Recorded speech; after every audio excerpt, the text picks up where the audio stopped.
बिहार और झारखंड के 7 शहरों में जब एक साथ सीबीआई की टीमें उतरी तो पूरे सिस्टम में हड़कंप मच गया। वजह थी एक ऐसा जीएसटी घोटाला जिसमें टैक्स चुराने के लिए एम्बुलेंस से लेकर ऑटो पार्ट्स और टाइल्स तक का इस्तेमाल किया गया।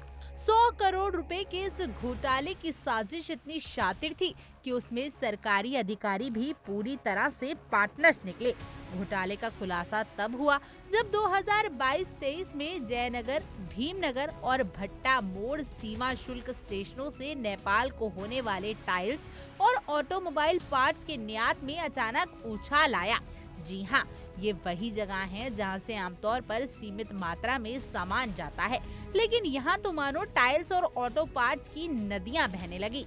सीबीआई को शक हुआ और जांच जैसे जैसे आगे बढ़ी, परत दर परत घोटाले का जाल सामने आ गया। पता चला कि 3 एलसीएस से करीब 800 करोड़ रुपए की फर्जी निर्यात बिल बनाए गए और वह भी ऐसे सामानों पर जिन पर 28% और 18% की भारी भरकम जीएसटी दरें लागू थी। असली खेल यही था, भारी जीएसटी का रिफंड। इन फर्जी निर्यात बिलों की मदद से लगभग 800 करोड़ रुपए का रिफंड क्लेम किया गया और इस घोटाले में सिर्फ व्यापारी नहीं बल्कि अफसरों की पूरी चेन शामिल थी।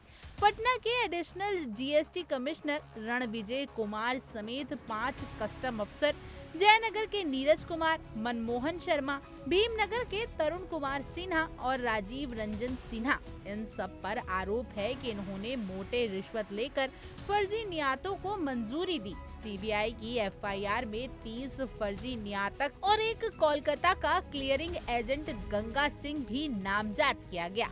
अब आइए असली कहानी में ट्विस्ट पर। इस घोटाले में जिन गाड़ियों के नाम पर ईवी बिल बनाए गए उनमें एम्बुलेंस, 2 पहिया और यहाँ तक कि बसें भी शामिल थी। कुल 4161 ईवी बिल दाखिल किए गए, लेकिन एसएसपी के डेटा से क्रॉस वेरीफाई किया गया तो इनमें से एक भी वाहन सीमा पार नहीं गया था।